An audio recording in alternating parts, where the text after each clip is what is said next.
Feels so good for Mavs fans. Tuesday night, their old flame Luka and his new hotness, the Lakers, take on Dallas. First time since that big blockbuster trade. Leg's back with us. All right, so Tim, highly anticipated matchup tomorrow night. I can't wait to see it. The whole world's waiting. What concerns, though, do you have as Luka gets set to face his former team? Well, this is always a difficult situation, and we've seen a number of high-profile matchups like this where guys have left teams and then had to play them that first time. And it's difficult. There's a lot of emotion behind that. Now, this is unique with Luka because not only is he going to go through that, he's also just barely getting back into like the type of playing shape and rhythm that he wants. He's got basically one game under his belt that he played at that level. So as much as I'm sure he'd love to go at Dallas and just make it about, a revenge statement against the Dallas Mavericks and remind them of a mistake that he wants them to believe they made, it's going to be hard to do that this early with a new team, and you can end up kind of taking your team out of its rhythm by playing that way. I would expect that type of performance to come later when they go to Dallas in April. Ooh. And at that point, he's had another, 20 games under his belt, and Luka looks exactly like Luka, and you go into that building, that might be a different scenario. But I think this first one, it would not shock me to see him be a little bit deferential. And then if he dips his toe in the water and he's hot early, you might see the Lakers try to make it special for him. But I think that return to Dallas is really the one you need to circle on your calendar. All right, so maybe we'll wait a little while for him to drop the 60-piece on Dallas. All right, so staying in the West, the Warriors, they've been on fire. They've lost just once in 6 games that Jimmy Butler's played with the team. So what's working so well with Jimmy in Golden State? Well, we've talked a lot about the things that he tangibly does, which is bring a toughness and edge and then get to the free throw line, which I think is a big part of this story. And I think it's even more important than people realize. When he's going to the line and they haven't had a guy gobble up free throws like this, it rests Steph Curry. Because from the time you blow the whistle to the time he gets to the line, shoots the free throws, and you're back on defense, sometimes that could be 60 seconds in real time. That's Steph Curry resting. That's important rather than going up and down the floor 3 or 4 times. So that's a tangible benefit. But for me, Ryan, the one thing we haven't talked much about with Jimmy Butler? His IQ and his passing. That's why he can blend in to a system predicated on ball movement and read and react. That's what Golden State does. It looks different than most offenses. Jimmy Butler's an isolation player, you think, but he's also a great passer. And he knows how to read and flash to the open areas where the ball is supposed to go next. I think that has been maybe one of the more eye-opening things that he's brought to the table for Steve Kerr. But any way you slice it, they feel more confident when they take the court. They look like an energized group. They look like they are ready to possibly do some damage here down this last quarter pole of the season and into the playoffs. He said he can make anybody a contender, and he's doing just that. And by the way, since acquiring Butler, the Warriors are plus 30 with Curry on the floor. Before, they were minus 90. So he has made a huge difference for this team, Jimmy Butler has. Legs, a bit more from you. Struck. The West leading Thunder came out on top, 130 to 123 behind Shai Gilgeous-Alexander's masterful performance. 37 points, 8 dimes, 8 boards, and an opener of a home-and-home set. Now, Ant-Man dropped 29, but it wasn't enough for the shorthanded Wolves, who wiped out a 19-point deficit in the second before dropping their 4th game in their last 5. These two are going to meet again tonight in OKC, and we meet again with Tim Legler to weigh in on this one. Okay, so Tim, OKC stays hot. They've won 9 of their last 10. They're 9.5 up on the rest of the West. What do you credit the Thunder's continuous success?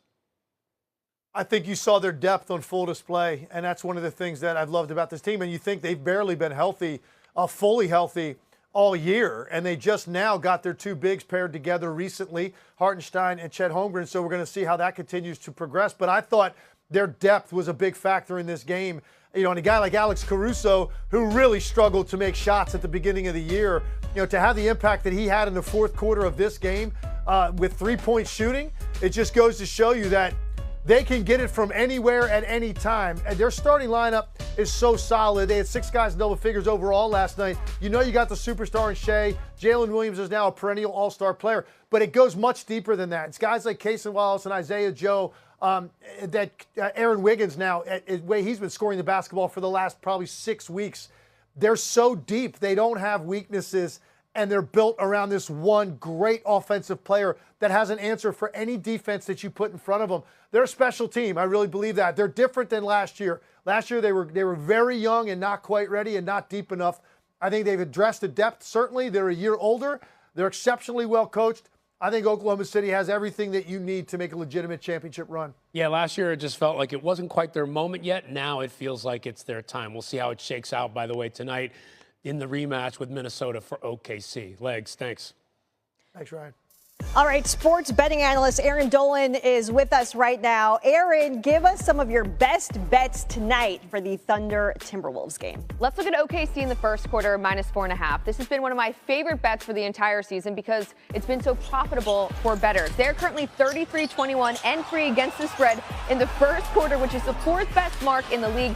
Meanwhile, for Minnesota, they've only covered the first quarter number in 3 of their last 10 games on the road. These teams just played last night. OKC was up by 12 points. And Tim Legler just talked about that depth. That is so important. They're 1st in defensive rating. They're also 5th in offensive rating. They should jump out on this team, -4.5 for OKC in the first quarter. All right, that's who you like there. Give us a couple other good NBA bets, right? Let's look at some player props. We're going to start with Jokic to go over 28.5 points. And yes, I know this seems like a very high number, but this comes down to pace. When we look at Denver and Indy, they're 5th and 6th in pace respectively. That's why we see this total the highest on the board tonight at 246.5. And if you look at some of the other teams that play at even quicker paces, such as Atlanta and Chicago, Jokic easily hit over this mark here. So let's go with Jokic to go over his points prop for tonight. Also looking at my favorite player right now, which is Tyrese Maxey, to go over 4.5 rebounds. That's just because I'm from Philly. I promise I'm not too biased. He seems like a nice guy. Yeah, he's a nice guy. But I do think he'll be aggressive tonight, despite obviously dealing with some injury with his hand right now with that sprained finger. But Joel Embiid's not going to be in the game. Plus, he's playing at home.